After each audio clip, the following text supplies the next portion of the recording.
In bad weather, the Falmouth coastline in Cornwall is one of the most dangerous in Britain. More than 1,000 ships have sunk there, costing hundreds of lives.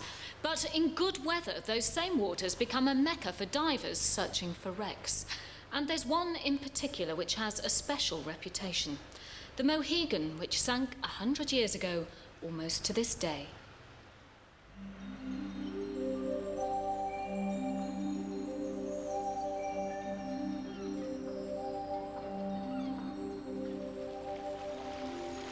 Roger Buxton is no stranger to the Cornish coastline, as skipper of his boat, the Gammy Lady. I've been taking divers for 10 years. I've got a fair bit of local knowledge. I know where the wrecks are. It's a very responsible job, as the sea can be a very dangerous place, especially around the manacles. G'day, nice to see you again. I've always dived with Roger because he's friendly, knowledgeable and hugely reliable. And if you need someone to find a wreck, then he'll get you on the wreck. And one of the main attractions of the area, if not the best attraction in the area, is the wreck of the Mohegan, which lies by the Manacles Rocks, and at the deepest part is at 28 metres. Looks like we've got a slack. We should have a good dive. On this occasion, we were diving off of the Gammy Lady, and I was taking down a young girl who'd never dived a deep dive in England before. Clear behind. On the way down to the Mohegan, going down the shot line, you don't see a great deal. It's very dark, which increases the sense of adventure. And what you're waiting for is for the wreck to appear out of the gloom. I heard a noise which you could only equate with whistling.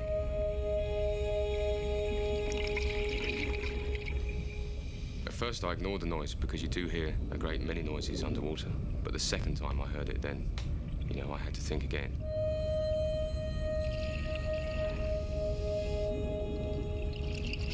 It was a low, moaning noise, although it was unlike any whistle I'd heard before.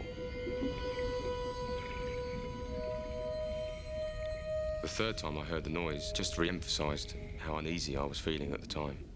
And it was really then that I made the decision to end the dive and get out of the water.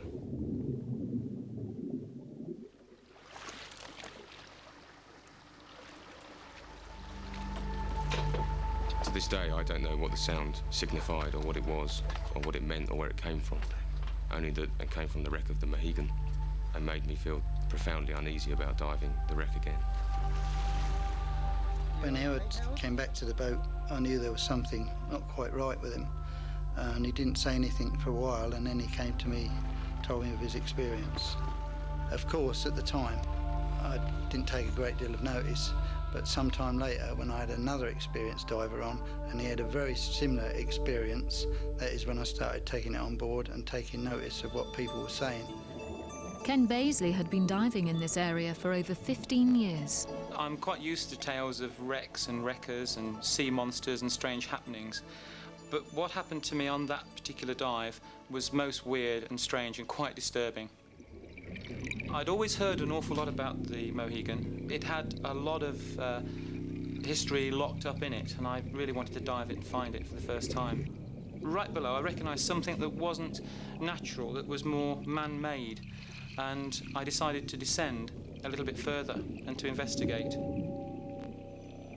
It appeared to be a bollard, the thing that ships are tied up with when they come alongside the quay.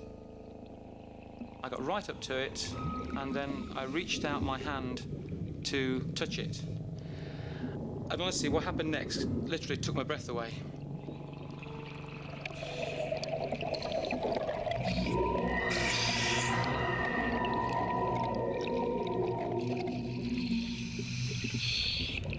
It's hard to explain, really. It was like receiving an electric shock. You felt that you'd actually made contact with something else. The jolt certainly surprised me, shocked me, and it's something that you don't expect to get underwater. I mean, you just don't. You go on a wreck dive, you touch the wreck, and this happens.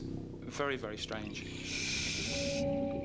I felt that I wanted to get out of there just at that particular time. I wasn't happy to stay in the area, and so we made a fairly rapid descent and exited the water. When Ken returned to the boat, he was quite shaken, and I'll be honest with you, I hadn't seen anybody shaken like that before. Since then, several divers have claimed to have had strange experiences while diving on the Mohegan. A local historian believes he may know why. One of the reasons I'm sure that divers experience this somewhat unique atmosphere is because of the history of the Mohegan. The fact that 106 people lost their lives in the disaster, many bodies were not actually recovered, and I'm sure this colours their thinking when they're diving on the Mohegan. I'm not a fanciful man. I've dived the area for many, many years. I've been a fireman in the local Coast Guard, so I don't make up stories. So I would respect their sort of opinion, but at the same time, I know exactly what happened on that dive. So what else would explain what happened to Ken? It sounds to me that Ken's experience could be a possible narcosis. We tend to soak up the nitrogen from the air we breathe, and divers, of course, breathe compressed air, and 80% of the air we breathe is nitrogen. Nitrogen narcosis is something which happens when a diver is under pressure, and it can happen at any depth. It affects different people in different ways. Most people suffer paranoia. They suffer fear, and this can lead to hallucinatory effects. It's always probably a good way of explaining it, but I've dived very deep, much deeper than the 15 metres that I was diving on that particular day. And I can honestly say that I don't experience nitrogen narcosis at that depth. It would have to be much, much deeper. But how can Howard's experiences be explained? Howard was probably suffering the effects of distorted hearing underwater. Sound travels much faster underwater. Sounds that come from a long way off suddenly appear to be right almost next to our heads. And of course, this sensory deprivation, which is the effect of poor hearing and poor vision, can make the sounds of our own body seem to be more important than they would otherwise be. Our own heartbeat, our own breathing, air moving about inside our own equipment, of course, can make a whistling noise. I've been diving for 3 years, and I've been an instructor since September of last year. You hear a lot of strange things underwater, you hear a lot of strange noises. This is a noise I haven't ever been able to ascribe to any particular thing. I can never explain it to anyone, to myself. If people say to me, you didn't hear it, then all I can say is, well, I did, you know. And no one's been able to give me a decent explanation as to what it was.